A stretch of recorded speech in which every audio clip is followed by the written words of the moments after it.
right now on 5 on your side at 10. Morning slipping and sliding to a soaking overnight rain. Why tonight's rain should help with our overall dry conditions. Too iced to handle. It is the video seen by millions tonight. The message from first responders after their fire truck spun out of control in a Jefferson County neighborhood. Hey, if it can happen to us, it can happen to anyone. And the deal is off, but the controversy for Clayton schools may not be over. First tonight, a live look at the roads. They're just wet right now thanks to warmer temperatures. What a difference a few degrees and hours make. Earlier today, the pavement was a sheet of ice leading to treacherous travel. Good evening, I'm Mike Bush. And I'm Kelly Jackson. The freezing rain has changed over to rain, and it should stay that way. Weather First Chief Meteorologist Scott Connell is here to tell us what we can expect overnight and in the morning, Scott. Well, I can tell you, your morning commute tomorrow morning will not be anything like the morning commute we had this morning, that's for sure. Temperatures have warmed above freezing. It is going to pour overnight tonight for many of us. Some of us may get a whole inch of rain just during the overnight hours. Storm systems down to our south. We have all that warm air being pulled up over the cool air that's over St. Louis, and boy, is it squeezing like a sponge and dropping a lot of moisture across the bi-state region. Here's the good news. As this shield of rain is pushing in, temperatures aloft are so warm that the raindrops themselves are actually in the 40s right now. So those temperatures, the raindrops are too warm to really freeze, even though Litchfield and Carrollton are right around 32 degrees. Most of us are not seeing any additional icing, and in most cases, much of the ice that we saw earlier today has melted. Now, it is going to pour overnight for many of us. We do expect this rain to continue with steady to rising temperatures. We'll get a little bit of a break tomorrow, but then there's more rain for Tuesday night. Just getting us through tomorrow morning, how much rain are we looking at? From now until tomorrow morning, there'll be some spots east of St. Louis over towards Carlisle Lake, Nashville, where you could see 3/4 of an inch to an inch. We may be pushing 3/4 of an inch around the metro area. Badly needed rain since we've been in a drought, but no ice tomorrow morning. All right, we'll check in with you in just a few minutes, Scott. Well, the roads were treacherous this morning for everyone, including first responders. Yeah, this is video of a Rock Community fire truck sliding down a hill near Imperial, and it's made national news. New tonight, our Laura Barczewski talked with the chief and neighbors about this viral video turned safety lesson. Laura? Mike and Kelly, it was scary for everyone involved, and while some of the outcome was luck, the fire chief says the driver did everything he possibly could to make sure everyone walked away from this crash.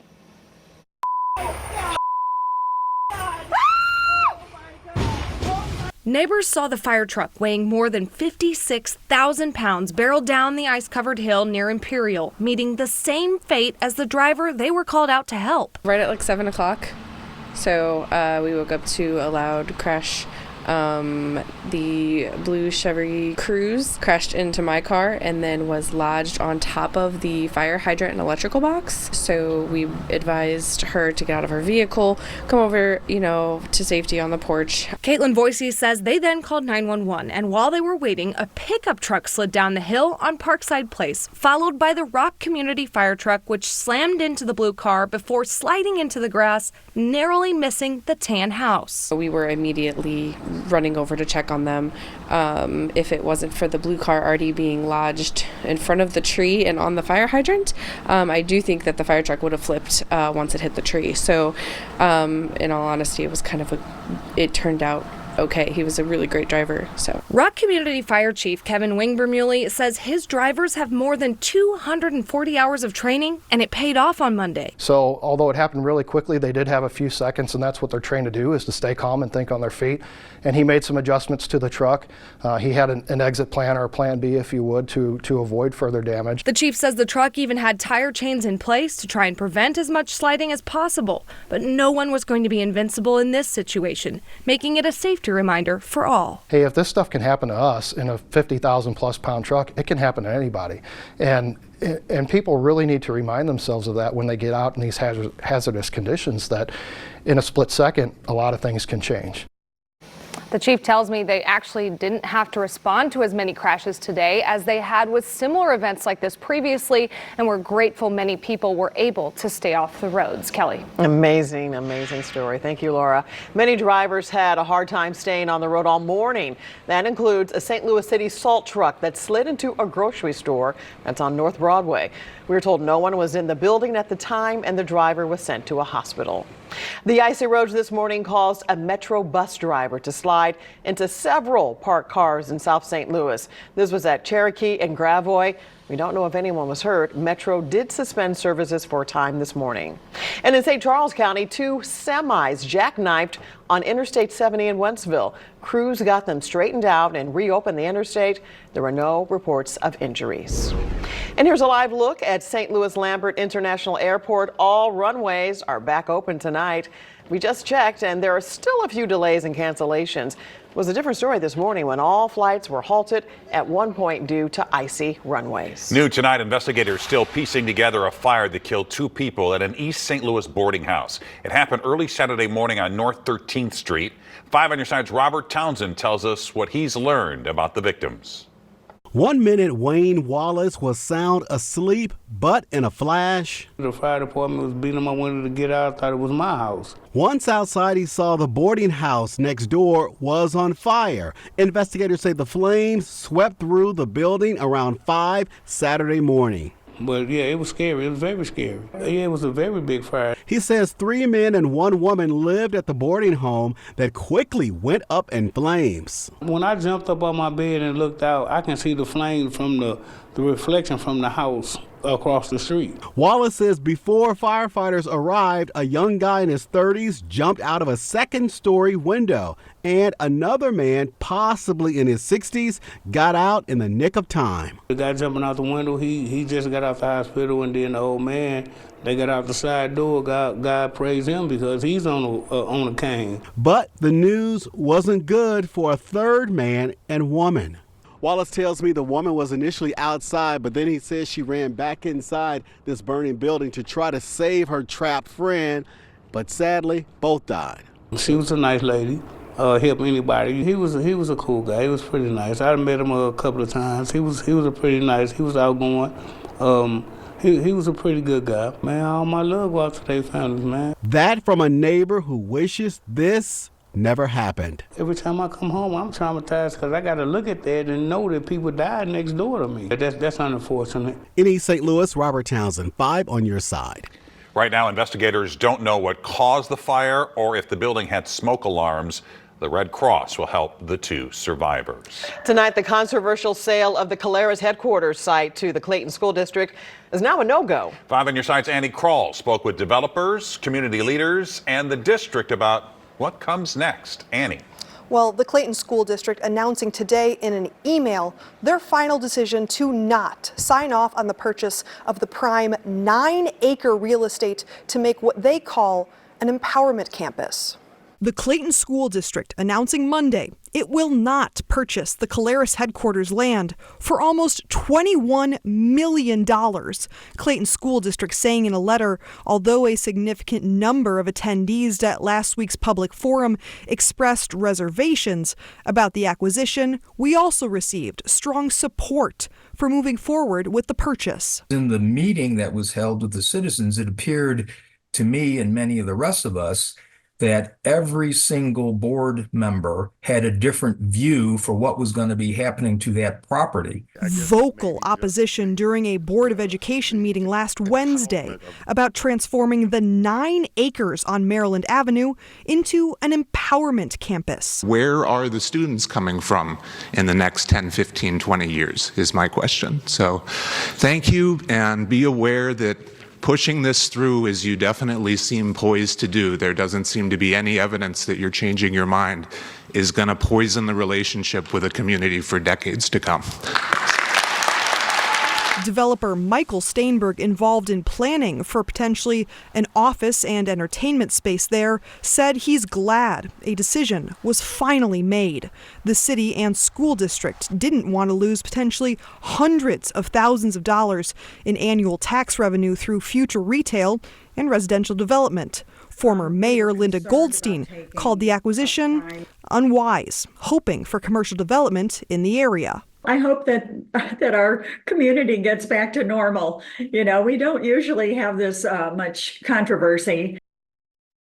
Now, when we reached out to the Clayton School District, they told us this evening that all of the earnest funds, which totaled $500,000, will be returned after today's termination. The Board of Education still prioritizing an updated long-range facilities plan, saying it's been 15 years since the last master plan was completed. Mike? Annie, thanks. In just hours from now, voters in New Hampshire will head to the polls for the first in the nation presidential primary. It's now a two-person race for the Republican nomination. Tonight, both former President Donald Trump and Nikki Haley were out campaigning. 70% of Americans have said they don't want a Trump-Biden rematch. The majority of Americans disapprove of both Biden and Trump. When you step into that voting booth, you're going to be signaling that we want crooked Joe Biden, the worst president in the history of our country. We got to get him out. New Hampshire is known for surprise results, but polls show Trump leading by double digits. If that holds up, it could signal an end to the GOP race. Their baby girl almost died. There's a 70% chance she would not make it to her first birthday, is what we were told. They blame a certain kind of baby formula, and our I-Team found thousands of other parents have made the same claim. February 20th, 2024 is a day of reckoning, in my opinion, for Abbott and for Meade. The legal battle playing out here in the bi-state. No repeat of this morning anytime soon around St. Louis. We're undergoing a major pattern shift, why some of us may not drop below freezing for several days. I've been a policeman 29 years. This is probably the worst crime scene I've ever been associated with. A manhunt tonight south of Chicago for the man wanted for killing 8 people in 3 locations. 7 of them were shot to death at 2 homes across the street from one another in Joliet. Authorities believe 23-year-old Romeo Nance knew the victims. They say he should be considered armed and dangerous. A nationwide group of parents believes the way premature babies have been fed in the NICUs for decades has been causing them to die or suffer lifelong disabilities. For months, the I-Team has been digging into court records, interviewing experts, attorneys, and families who say cows' milk-based formulas are to blame. Tonight, our Christine Byers shows us how parents are hoping to hold formula companies accountable. I had no idea what it was. The first time Matt and Susan Lease heard of necrotizing enterocolitis was when a doctor told them one of their premature twins, Sophia, was probably not going to survive it. The first thing you do is Google it. They were shocked by what they found. Study after study, like the ones the I-Team found, showing premature babies who are given formula made with cow's milk are more likely to contract the disease. This is not a new issue. NEC, as it's called for short, essentially attacks a premature infant's intestines. Some of the research goes back decades. A 1990 study found NEC was 6 to 10 times more common in formula-fed preemies. In 2011, the U.S. Surgeon General wrote, premature babies who are not breastfed are 138% more likely to develop NEC. In 2012, the American Academy of Pediatrics wrote, preterm infants should only receive their own mother's milk or pasteurized human donor milk. Doctors told the Leases Sophia needed formula in addition to breast milk, also called fortifier, because she wasn't gaining weight fast enough. Did anyone tell you there's a risk of NEC if we give your child fortifier or formula? No. The Leases watched helplessly as Sophia's belly bulged and infection spread. There was a 70% chance she would not make it to her first birthday, is what we were told. Treatment involves stopping all feeds, IV antibiotics, sometimes surgery to remove intestines, and sometimes it's too late and sepsis sets in. They had to do an emergency surgery and put a drain in. The Leases, along with thousands of parents across the country, are now suing formula giants Abbott and Meade Johnson, who make Similac and Enfamil. Attorney Stephen Reck filed the first lawsuit 3 years ago in Connecticut. They were not happy. Reck's firm now deals solely with NEC cases. He went from one client to more than 1,000 across the country. This is my cause in life now. The I-Team found more than 330 lawsuits against Abbott and Meade Johnson. And it's all expected to come to a head here at the St. Clair County Courthouse in downtown Belleville, where the first trial is expected to begin at the end of February. February 20th, 2024 is a day of reckoning, in my opinion, for Abbott and for Meade. The science is going to be tested. Not all preemies who get formula get NEC. Sophia's twin Patrick didn't. At issue is whether the formula companies adequately warn parents about the risks. The feeding is done and moms are never told, by the way, this product could cause NEC. Meade Johnson did not return the I-Team's request for comment. In court filings, the company denies its products cause NEC or increase risks of NEC, and denies that the medical and scientific community has confirmed any link between NEC and any infant nutritional products containing cow's milk. Abbott sent a statement which read, "These allegations are without merit, advancing a theory promoted by plaintiffs' lawyers rather than the medical community, which considers these products part of the standard of care for premature infants." At least a dozen neonatologists across the country declined the I-Team's request for interviews. So did hospitals like St. Louis Children's and Mercy, citing the pending litigation. Back in D.C., the Lisa's are eager to see how the first trial plays out in St. Clair County. Patrick and Sophia are now 3 years old. Sophia is developmentally behind her twin. It makes you wonder, like, what could be the cause of that? And you start pulling the thread back on that, and you look at NEC. Yeah, it's just a terrifying thing that nobody should have to go through. Some formulas are made with human milk only, but it's much more expensive than those made with cow's milk, so few hospitals use it. For the I-Team, Christine Byers, 5 on your side. And if you have a tip for Christine and the 5 on your side I-Team, you can leave a voice message at 314-444-5231 or send an email to tips@ksdk.com. All calls and correspondence will be kept confidential. Chief Meteorologist Scott Connell rejoins us now with that Weather First forecast. A much different story tonight. Rain in the forecast, but temperatures are going up. Yeah, temperatures are not going to get back below freezing in St. Louis, probably for the rest of the week, maybe along about Sunday night next week, a whole week away. At this point, the rain's sliding into the metro area, and it is all rain, and this is going to be a steady overnight rain. It let up a little bit at times this afternoon, but picking up intensity now as it's sliding in and across the metro area. Large shield of moisture, too, coming north out of Arkansas. Again, this is all going to be just rain in St. Louis. We've been holding just above freezing for a while now, and most spots are above freezing. Around the area, there are some pockets where temperatures around 32, 33. No additional icing on the way, but there are still some slick spots, especially in your normally colder places, rural locations. It's going to take a while to melt the ice that accumulated earlier today, but all the major roads just wet right now, and even looking to the south, temperatures remain well above freezing.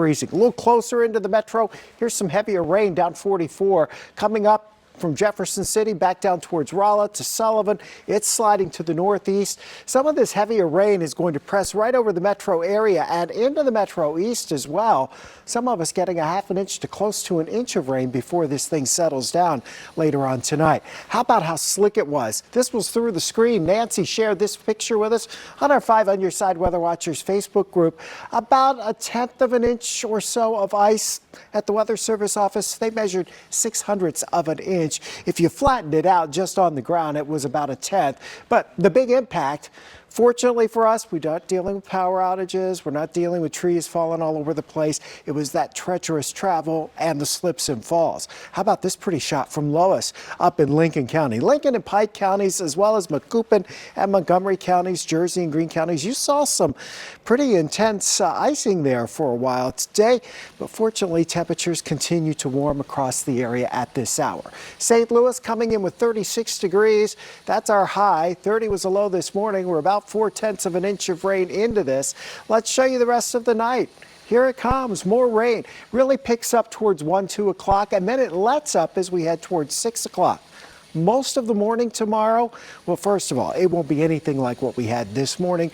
But most of the morning tomorrow is just a little patchy drizzle, maybe some light showers. Then another big surge of moisture comes in as we go into tomorrow night. So tomorrow night, even though the computer wants to paint a little pink here, Computer doesn't know. We do. Temperatures are going to be above freezing. That will not at all be freezing rain. It will last into Wednesday morning, and then we will see those temperatures go back into the 50s Wednesday afternoon and again on Thursday before dropping back into the 40s over the weekend. So no repeat of what we saw this morning. There are a few school closings, though, at KSDK.com. Okay, Scott, thanks. Sports is next. The Cardinals signed a player, City SC lost a player, and we're paying tribute to a great woman in hockey. This 5 on Your Side Sports Report is sponsored by Telly Tire and Auto Centers, driving your way since 1942. One of the honorees at the Blues Hall of Fame dinner on Friday never scored a goal or had a shutout. But safe to say that Susie Matthew was an MVP in her own way and a trailblazer. Andy Moeller produced this piece and Corey Miller voiced it. Hello, I'm Susie Matthew, Public Relations Director for the St. Louis Blues Hockey Club. Being the first in anything is kind of a challenge, and it's also kind of scary in a sense. I hope I can lay a nice path for other women to follow. Are you a woman's libber? No, not at all.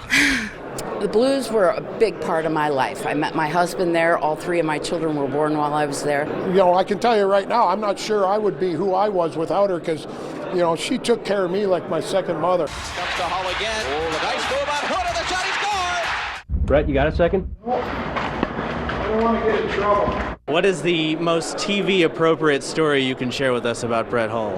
I'm not sure there are any, but after Brett signed his big contract, he went back to Duluth, where he played college hockey and had a number of friends, and he was driving back.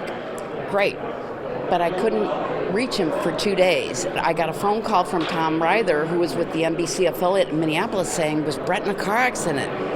I said, I cannot confirm or deny that. Bottom line was, no, he was just celebrating. And I said, well, please call Tom Ryther back. I mean, this is an important phone call. He goes, let it ride. And I'm like, are you kidding me?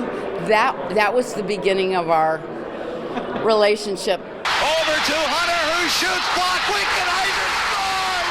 Doug Wickenheiser! What about getting all the players home from Calgary after Game 7 and the loss? The score was 2-1. We could have won that game. We could have gone to the Stanley Cup Finals. I don't know why the charter was canceled, but it was. Stayed up all night to book them. Senior guys got to take 2 flights back. Some of them took 3 flights back. Then Bruce Bell asked me, do you think there'll be any fans there to greet us? And I'm thinking, oh my gosh. And you know what? The fans of St. Louis were there, and they were there till the last player arrived. Give us a Harry Orness story that people wouldn't believe. Well, after we go 3 rounds in the Stanley Cup playoffs, he wanted to give us a gift. And I remember the gift was an orange velour sweatshirt with that awful logo on it. You had to eat your lunch in the parking lot during the Keenan era. Is that true? Easy answer, yes. He walked in with a list of player appearances.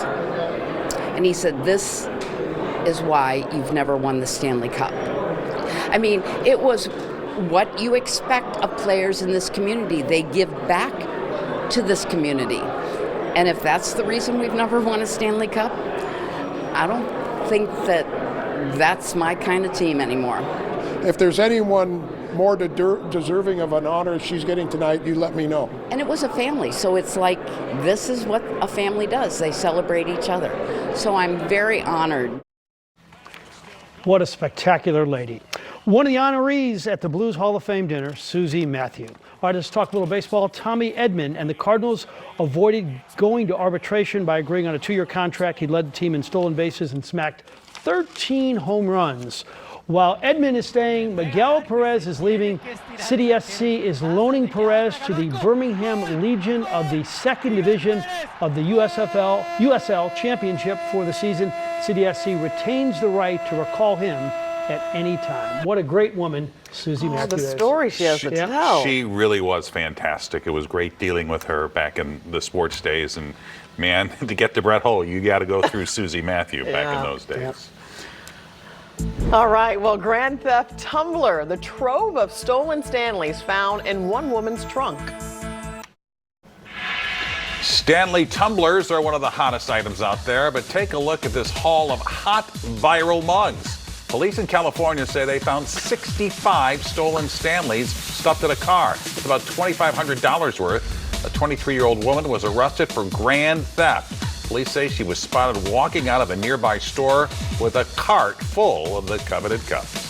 Well, more than 40% of couples admit to financial infidelity. A new report from Bankrate finds that includes having secret debt, savings, or credit cards. Many cite privacy and control over finances as their motivation, and nearly a third surveyed said it's just as bad as cheating with another person. Does it include the fantasy football accounts that Frank Cusimano has? Exactly what I was thinking. And what is it with those Stanley Cups? I'm not quite sure. It's the thing now. Yes, you can't get them. You can't find them. There you have it.